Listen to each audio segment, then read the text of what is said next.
영적 권세를 회복하라, 그런 제목으로 하나님의 말씀을 증거하겠습니다.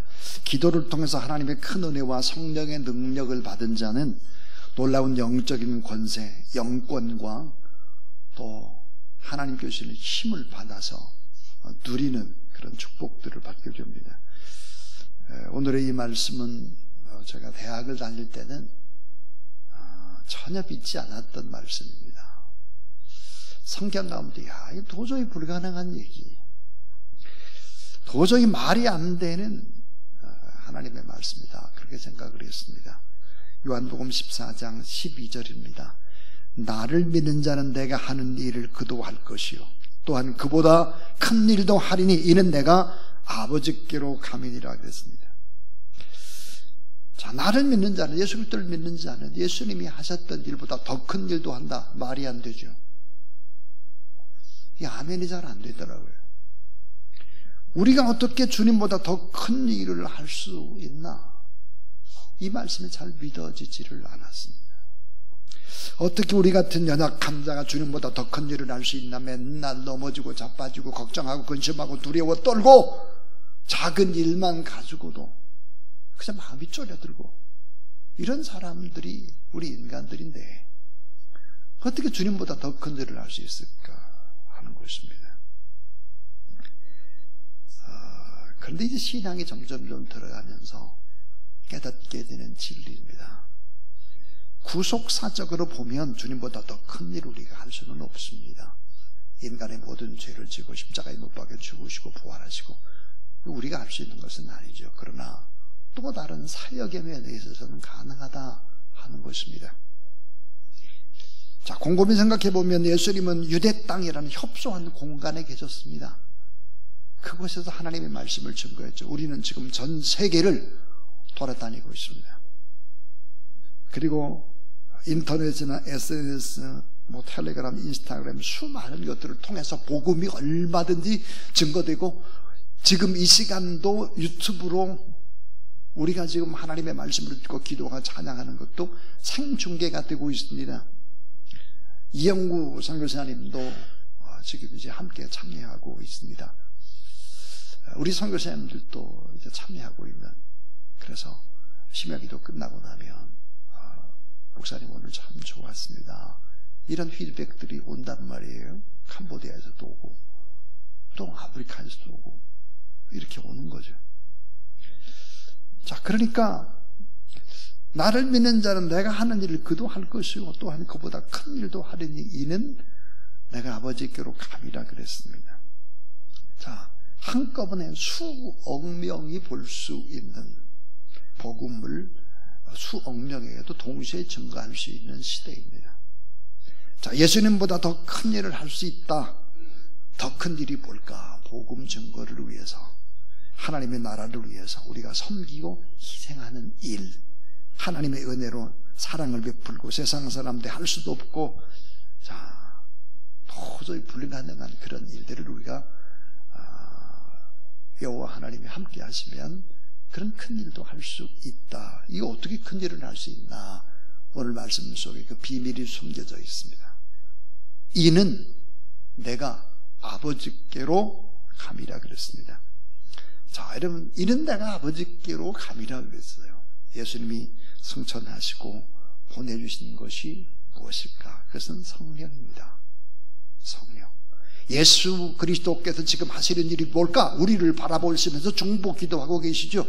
예수님이 기도하시고 예수님이 성령을 보내셨습니다. 우리에게 성령의 능력을 기름 부음 받게 하고 성령 충만함으로. 그러니까 우리가 큰 일을 할 수 있는 비결이 바로 이것입니다. 또 하나, 자, 하늘을 승천하시고 예수님이 우리를 위해 기도할 뿐만 아니라 성령을 우리에게 기름 부어주시고, 그리고 또 하나는 우리가 하나님 앞에 기도한다고 하면 엄청난 일들이 기도 속에서 반드시 일어날 수 있다는 사실을 믿으시기를 바랍니다.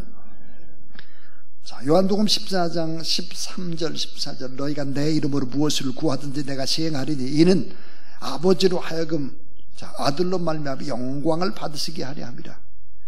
내 이름으로, 자, 내 이름으로 무엇인지 내게 구하면 내가 자, 행하리라 그랬습니다. 그러니까 우리가 하나님 앞에 간절히 기도할 때 엄청난 일들을 행할 수 있다. 이 말은 아멘이죠. 내가 진실로 너에게 이르노니 나를 믿는 자는 내가 하는 일을 그도 할 것이요 또한 그보다 큰 일도 하리니 이는 내가 아버지께로 간다.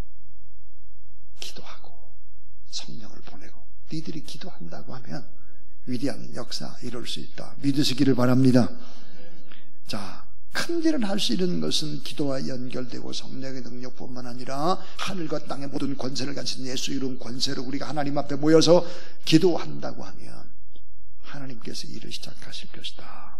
그래서 영적인 권세와 능력이 나타나는 기도는 자, 어떻게 영권이 시작이 될까? 영적인 힘, 영권이 어떻게 시작이 되나? 우리가 영권을 좀 회복하고 담대하게 기도하려면 어떻게 해야 될까? 4가지 얘기를 하려고 합니다. 이 말씀을 잘 들으면 참 좋겠습니다. 자, 첫 번째는 영적인 권세, 영권을 회복하려고 한다면 주님 앞에 감사와 찬양으로 포문을 열어라는 거예요. 감사와 찬양으로 포문을 열어라. 시편 100편 4대로 보니까 감사함으로 그 문에 들어가며 찬송함으로 그 궁정에 들어가서 그에게 감사하며 그 이름을 송축할지어다 그랬습니다. 감사 찬양으로 포문을 열어라 하는 거예요. 무슨 말일까? 찬양을 깊게 할 때 하나님의 임재가 임하면서 담대히 기도할 수 있는 힘을 얻게 되는 것이죠. 저는 참 많이 힘들고 어려울 때가 있었습니다. 목회에 대한 그런 갈등. 그래서 이 목회를 내려놓을까 하는 갈등들이 1999년에서 2000년 그 사이에 있었습니다. 여러분에 다 얘기할 수는 없지만 많은 어려움 속에 있었습니다. 제가 뉴질랜드에 있을 때 일인데 하나님 앞에 많이 불렀던 찬송이 있습니다. 약할 때 강함 되시네 라는 찬송입니다. 약할 때 강함 되시네. 또 하나는 예수 사랑해요 라는 이 찬양을 계속 불렀습니다. 아마 1000번 이상 부른 것 같습니다. 자, 약할 때 강함 되시네 이 찬송을 부르고 예수 사랑해요 라는 이 찬송을 부르고 나면 얼마나 새 힘을 얻는지 모릅니다. 자, 나의 힘이 되신 여호와의 내가 주님을 찬양합니다. 이 찬양도 우리 이제 좀 이따 한번 불러보려고 합니다. 이 신앙 고백이 담긴 찬양, 이 신앙 고백이 담긴 찬양이라고 하는 것은 참 감사하면서 이 찬양을 부르게 되면 영적인 포문을 열고 영적인 권세가 임하게 되는 거죠. 요즘은 제가 참 자주자주 계속 하루에도 여러 번씩 부르는 찬송이 있습니다. 그게 뭘까? 참 좋으신 주님이라는 찬송입니다. 김기영 작사 작곡인데요. 가사가 여러분 아실 겁니다. 이러합니다. 참 좋으신 주님 귀하신 나의 주 늘 가까이 계시니 나 두려움 없네. 내 영이 고날 때 내 맘 낙심될 때 내 품에 안기라 주님 말씀하셨네. 광야 같은 세상 주만 의지하여 주의 인도하심 날 강건케 하시네. 주의 사랑 안에서 살게 하소서. 주 의지하리 영원토록. 이런 찬양을 계속 부르고 나면 힘을 얻기 시작을 하죠. 광야 같은 세상 주만 의지하며 주의 인도하심 나를 강건케 하시네. 주의 사랑 안에서 살게 하소서. 주만 의지하리 영원토록. 주만 의지하리 영원토록. 이런 찬양을 계속 부르면 하나님이 힘을 주시기 시작을 하죠. 영적인 권세. 어떻게 영적 권세를 회복할까? 주님 앞에 감사, 찬송, 그 찬송으로 문을 여는 그런 여러분 되길 주의 이름으로 축원합니다. 여러분이 늘 좋아하는 찬송이 있어야 합니다. 그 찬송을 불러야 합니다. 그러면 주님과 깊은 관계 속에서 힘이 생겨나기 시작을 한다 하는 거예요. 자, 이제 두 번째입니다. 자, 영적 건설을 회복하려면 회개 기도를 하라 이거예요. 회개 기도. 자, 예수 그리스도를 믿는 크리스찬들은 예수를 믿고 구원받은 이후에도 계속해서 회개 자복해야 하는 것입니다. 나 자신이 얼마나 곤고하고 얼마나 벌거벗은 상태처럼 부끄러운 사람인지 이것을 날마다 고백을 해야 하는 것입니다. 신천지 2단, 신천지 2단의 특징이 뭡니까? 하나님께서 예수님을 통해서 모든 죄를 깨끗하게 다 제거했기 때문에 회개가 필요 없다. 말이 안 되죠. 예. 엉터리입니다. 엉터리. 자, 얼마나 내가 부끄러운 존재인지를 볼 수 있는 회개의 영을 달라고 하나님 앞에 기도해야 하는 것입니다. 진정으로 영적인 회복을 원한다면 우리가 회개해야 되는데, 내가 뻔히 알면서도 고의로 지은 죄가 있습니다. 모르고 지은 죄가 있습니다. 감춰진 허물, 성령 하나님 앞에 감춰진 허물을 볼 수 있도록 도와달라고 성령님께 의탁하고 그리고 기도해야 하는 것입니다. 요한계시록 2장 4절에 보니까 이런 얘기를 하고 있습니다. 에베소 교회를 향한 하나님의 말씀입니다. 그러나 너를 책망할 것이 있나니 너의 처음 사랑을 버렸느니라. 처음에 그 뜨거웠던 간절했던 사랑, 순수했던 사랑, 이런 사랑들이 지금 식어져 있지 않냐 이 말이에요. 요한계시록 3장 15절 16절 내가 네 행위를 나누니 내가 차지도 아니하고 뜨겁지도 아니하든지 내가 차든지 덥든지 하기를 원하노나 내가 이같이 미지근하여 뜨겁지도 아니하고 차지도 아니하니 내 입에서 너를 토하여 내버리리라 그랬어요. 내치리라. 우리가 하나님 앞에서 정말 차지도 않고 뜨겁지도 않는 미지근한 이런 신앙을 가지고는 안 되잖아요. 이런 부분들을 회개해야 된다는 것이죠. 그래서 하나님 앞에 간절히 회개하고 그 다음에 영권을 회복하려면 세 번째로 해야 될 일이 뭘까? 하나님께 간절히 부르짖어 구하는 것입니다. 간절히 부르짖어야 돼요. 주여 삼창 못하는 사람들, 통성으로 기도 못하는 사람들, 이게 안 되는 거죠. 영적인 능력, 권세 임할 수가 없는 거예요.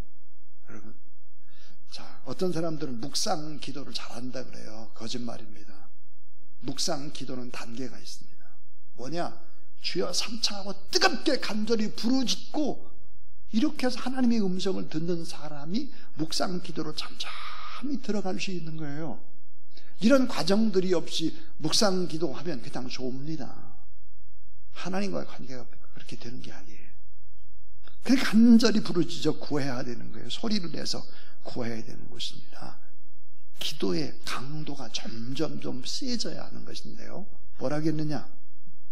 마태복음 7장 7절 8절에 보니까 구하라 그랬어요. 구하라. 입으로 구하라.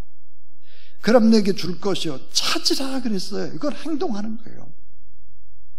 이것도 말고 또 나중에 뭐예요? 문을 두드리래요.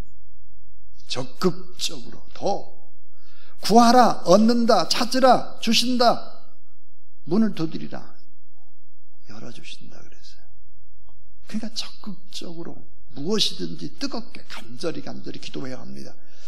자, 요한복음 이제 14장 이후로부터 이 달라지는 것이 있습니다. 예수님께서 뭐가 달라지냐? 무엇이든지 구하라는 거야. 아무거나 구하라는 거야. 다. 예수님이 공생의 초기에는 어때요? 골방에서 기도하라 그래요. 나중에는 어때요? 무엇이든지 부르짖어 기도하라고 하는 것이지. 그래서 하나님 앞에 간절히 부르짖고 뜨겁게 정말 등골에서 땀이 그냥 쫙쫙 흐르도록 그렇게 흐르고 그렇게 부르짖고 기도하지 않으면 안 된다는 거죠. 지금은 그와 같이 뜨겁게 기도할 때다. 마지막 네 번째, 영적 권세를 회복하려면 어떻게 될까? 하나님께 맡기고 기다리는 거예요. 하나님께 맡기고 기다리는 거예요. 자, 여러분 기도를 막 하고 난 다음에 조용히 찬양을 듣고 하나님의 음성을 듣습니다. 하나님의 음성을 들으라. 자, 여러분 만약 응답이 없을 때 나의 의지와 욕심을 꺾고 하나님께 맡기는 겁니다. 그러면 하나님의 응답은 어떻게 올까? 시편 37편 4절에 보니까 또 여호와를 기뻐하라. 그가 내 마음의 소원을 내게 이루어 주시리로다 그랬습니다. 하나님의 응답은 하나님의 때에 주세요. 하나님의 때. 하나님의 때. 적절한 때가 있어요. 나의 생각보다 더 좋게, 나의 생각보다 좋게, 구하는 것보다 더 많게, 내게 꼭 맞는 것, 시기도 맞고 필요한 모든 것으로 꼭 맞는 것 주시죠. 그래서 내가 신앙이 다 성장한 후에 우리의 인생을 돌아보면 하나님이 다 주셨구나. 그때 요때 피할 길을 예배하시고 이렇게 하셨구나. 그래서 결국은 어때요? 돌아보면 범사에 감사할 수밖에 없게 되는 것이죠. 자, 기도의 힘, 영적인 권세가 회복되는, 그래서 절대적인 기도의 능력과 절대적인 기도의 축복을 받고 누리는 그런 여러분 되길 주의 이름으로 축원합니다.